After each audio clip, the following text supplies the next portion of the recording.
And of course, Patrick, you get the situation where we know they're all on welfare. We know Australians are doing it tough. We've got pensioners that can't keep the lights on, but these foreign criminals are getting welfare. We have those reports today that they're very likely to get hundreds of thousands of dollars in compensation as well. You can understand why people are furious, can't you? Oh, look, certainly pensioners, Peter, but I think most Australians are furious. I mean, they don't want these people on the streets. They're now on the streets. And now you've got the double whammy to what you rightly called a travesty, where they're looking at compensation claims, which have been described by the Solicitor General as undefendable, I think was the term he used.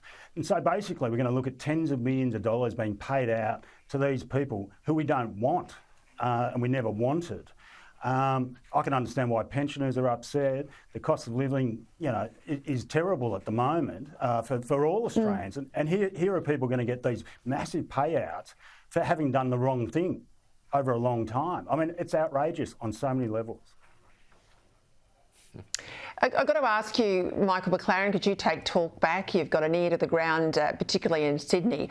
What are people telling you about the Prime Minister's travel? I mean, I'll get into the detail in a moment about what was discussed at APEC, but are they noticing he's travelling a lot? Are they happy with it? Are they saying, no, he's got to focus on stuff at home?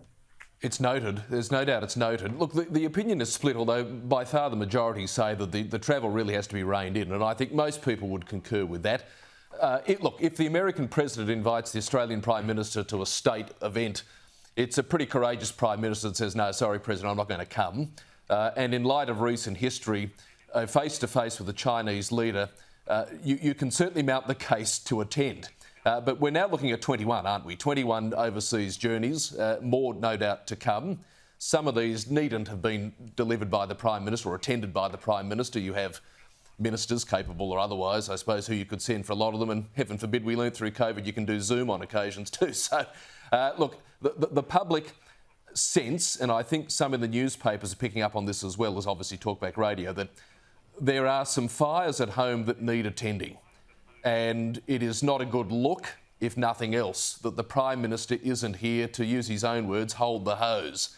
And it's becoming increasingly difficult for him to justify more and more, even important, overseas visits, even if they have some outcomes. It's harder and harder to justify when all isn't well at home.